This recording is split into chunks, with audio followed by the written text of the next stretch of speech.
257,000 British citizens left the UK last year. That's not immigration, that's emigration. British people packing up their lives and leaving.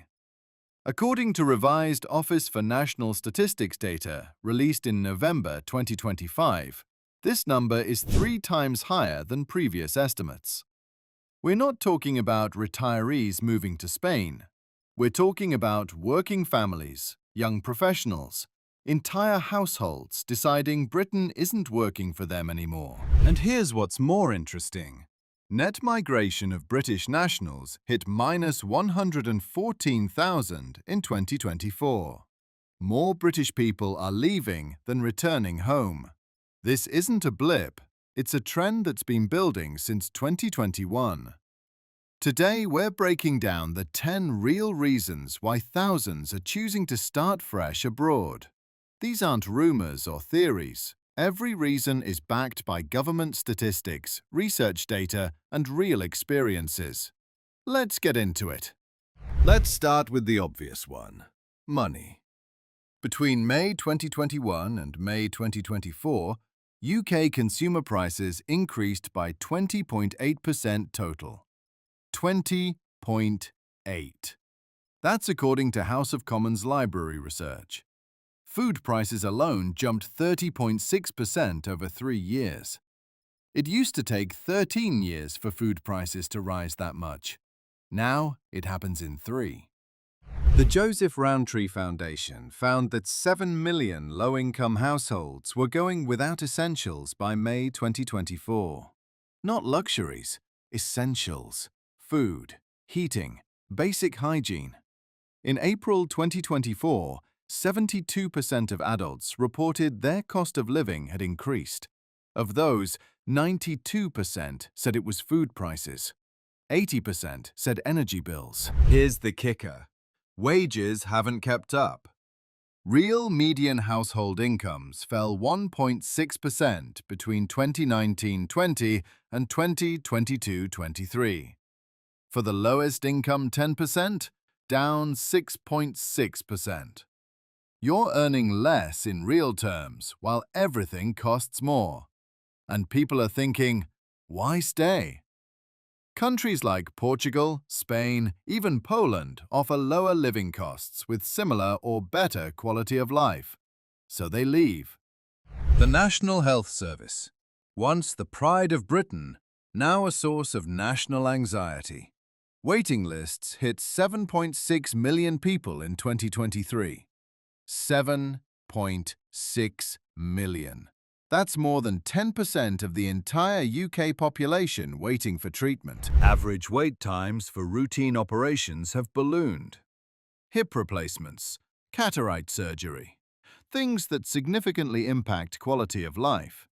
People are waiting months, sometimes over a year. And if you need mental health support, good luck. Child and adolescent mental health services are overwhelmed. Adults wait weeks just for an initial assessment. So what are people doing? They're moving to countries with functioning healthcare. France, Germany, the Netherlands, even Thailand and Malaysia have become destinations for British expats, specifically because their healthcare systems work. You can see a specialist within days. Surgery happens when you need it, not when the waiting list clears. And if you're wealthy, you were probably already using private healthcare anyway, so geographic location matters less. Housing. Let's talk numbers. The average UK house now costs approximately £300,000. With average annual earnings around £30,000, that's a ratio of 10 to 1. A decade ago, it was 6 to 1. Houses have become fundamentally unaffordable for regular working people. And if you can't buy, rent. Private rental prices grew at a record high rate of 6.2% in January 2024. That's the highest since records began in 2016. In London, a one-bedroom flat costs an average of £1,800 per month. Per month! That's £21,600 a year just for a roof over your head. Meanwhile, in Portugal, you can buy a 3-bedroom house with a garden for €200,000. In parts of Spain, even less. Eastern European countries? Your money goes 3 times further. Young British families are doing the math and realizing they can have an actual house with a garden where their kids can play for less money abroad than they'd spend on a cramped flat in Manchester. It's not even a hard decision anymore. Taxes. Britain has become expensive to live in if you're earning decent money. The top rate of income tax is 45% for earnings over £150,000. National insurance, council tax, VAT at 20%. It adds up fast. The abolition of non-dom status in 2024 triggered a wave of high-net-worth individuals leaving. Tech entrepreneur Herman Narula announced his move to Dubai over what he called Britain's bonkers exit tax. Property billionaire Asif Aziz, fintech executives. They're not just threatening to leave, they're gone. And it's not just billionaires. Middle-class professionals are moving too. A software developer earning £80,000 in the UK takes home about £53,000 after tax. The same job in Dubai, you keep almost all of it. 0 income tax. Suddenly relocating doesn't seem so radical. The Tax Justice Network estimates Britain lost thousands of wealthy residents in 2024 alone, taking billions in potential tax revenue with them. COVID changed everything about work. Suddenly, companies realized people could be productive from anywhere. And workers realized they didn't need to live in expensive British cities to keep their British salaries. This opened up possibilities that didn't exist before. Digital nomad visas have exploded. Portugal's D7 visa, Spain's non-lucrative visa, Estonia's digital nomad program. Countries are actively competing for remote workers who'll bring money into local economies without taking local jobs. And British workers are taking advantage. Keep your London salary, pay Portuguese living costs, actually afford a house. It's transformational. The psychology has shifted too. Pre-pandemic, leaving Britain meant career sacrifice. Now, your career comes with you. You can work for British companies, earn British wages, advance your British career, all while living in Thailand or Mexico or Croatia. Geographic mobility without professional penalty. According to Migration Observatory research, this is particularly common among tech workers, creative professionals, and anyone in knowledge-based industries. Brexit. 3 prime ministers in 2 years.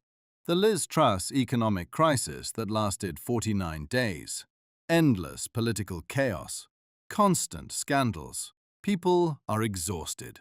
And I don't mean they're politically opposed to one side or the other.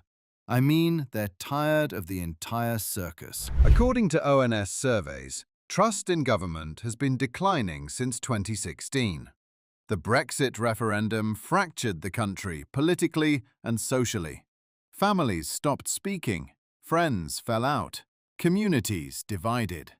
And 8 years later, opinions haven't softened, they've calcified.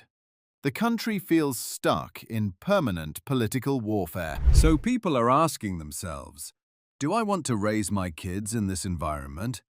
Constant uncertainty, nothing getting done, promises broken regardless of who wins. And they're looking at countries with more stable political systems. Germany, Denmark, Canada. Places where government functions and politics doesn't dominate every conversation. It's not about left versus right anymore. It's about wanting stability and feeling like Britain can't provide it. Education. State schools are struggling. Teacher shortages, crumbling buildings, oversized classes. Meanwhile, private school fees have skyrocketed. Average cost is £15,000 per year per child. 2 kids? That's £30,000 after tax just for school. Most families can't afford that. University isn't better. Tuition fees of £9,250 per year. Living costs on top. Students graduate with £50,000 or more in debt. And for what? Graduate job market is brutal. Starting salaries haven't kept pace with living costs. You finish university deeply in debt and can't afford rent. Compare that to moving abroad. International schools in many countries cost less than British private schools and offer better facilities. Some European countries offer free university education, even for international students. Germany, Norway. If you're thinking about your children's future, the financial equation points away from Britain. Plus, growing up bilingual, experiencing different cultures, having international perspective, those are career advantages in a globalized world. Let's talk about something people dismiss but genuinely matters: the weather. Britain is grey, rainy, dark for half the year. Seasonal affective disorder affects millions. And while British people joke about it, living under grey skies 8 months a year genuinely impacts mental health. When you're working remotely anyway, and you can choose between rainy Manchester and sunny Lisbon, the choice becomes obvious. Same job, same salary, but you're not scraping ice off your car in January. You're not dealing with 6 months of grey skies. Your vitamin D levels actually stay normal.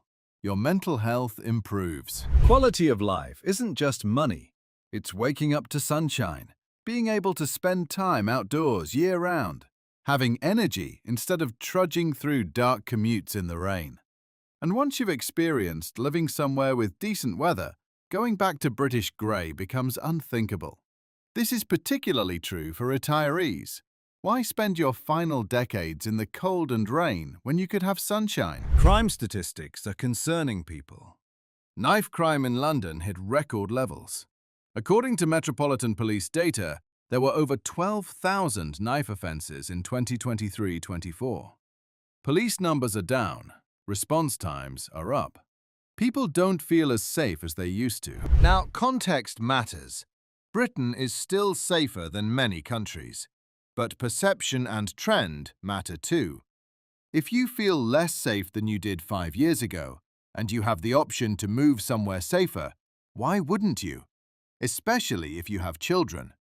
Nobody wants their teenager carrying a knife for protection. Countries like Japan, Singapore, parts of Europe have significantly lower crime rates.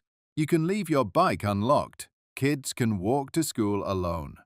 The constant low-level anxiety that urban Britons carry around simply isn't there. And when people experience that difference firsthand, many decide they don't want to go back to looking over their shoulder. Here's the underlying factor enabling all of this. British passports are powerful. Visa-free access to over 180 countries. That means British citizens can explore, try out different countries, and relocate relatively easily compared to many other nationalities. This privilege makes emigration feasible. The internet has globalized opportunity. You can maintain UK clients while living in Bali. You can work for American companies while living in Portugal. Physical location has been decoupled from economic opportunity in a way that's never existed before. And younger generations especially see this as normal. There are established British communities abroad now. You can move to Kuala Lumpur and find British restaurants, British schools, British friends. You're not pioneering. You're joining existing networks. Online forums, Facebook groups, Reddit communities all share practical advice on emigrating. The path is well worn. The barriers are lower than ever. And once critical mass builds, it becomes self-reinforcing. More people leave, which makes leaving seem more normal, which causes more people to consider it. So there you have it. 10 reasons why British citizens are leaving before 2026. Cost of living crushing household budgets. NHS waiting lists stretching into years. Housing that's fundamentally unaffordable. Tax pressure driving out wealth and talent. Remote work enabling geographic freedom. Political fatigue wearing people down. education costs and quality concerns, weather genuinely affecting well-being, crime and safety worries, and the globalization of opportunity making it all possible. These aren't fringe cases anymore. 257,000 British citizens emigrated in 2024 alone. That's teachers, nurses, engineers, entrepreneurs, families, regular people who looked at their options and chose elsewhere. Net emigration of British nationals hitting minus 114,000 means more are leaving than returning. And here's the uncomfortable truth. This brain drain, this wealth flight, this demographic shift, it makes the problems worse for those who stay. Fewer taxpayers, less economic activity, reduced innovation. The people leaving are often the ones Britain needs most: young, educated, entrepreneurial, wealthy. Their departure compounds the issues that caused them to leave in the first place. Will this trend reverse? Hard to say. It depends whether Britain addresses the underlying issues. But for now, thousands are voting with their feet. They're not protesting, they're not campaigning, they're just quietly leaving. Getting on planes, starting over, finding places where their money goes further, their quality of life improves, and their children have better opportunities. If you're watching this from outside the UK, wondering if you should move there, these are the realities you'd be moving into. If you're British and considering leaving, you're not alone. You're part of a massive, largely unreported demographic shift. And if you're staying, you're watching your friends, colleagues, and neighbors make different choices. The data doesn't lie. The trends are clear. Whether this represents a temporary post-pandemic adjustment or a permanent shift in how British people think about where they live, only time will tell. But right now, in late 2025, the exodus is real. It's accelerating, and it's changing Britain in ways we're only beginning to understand. If this information was valuable, hit that like button. Subscribe for more data-driven analysis of social and economic trends. And comment below, are you considering leaving the UK? Have you already left? Or are you staying? I want to hear your perspective. Thanks for watching.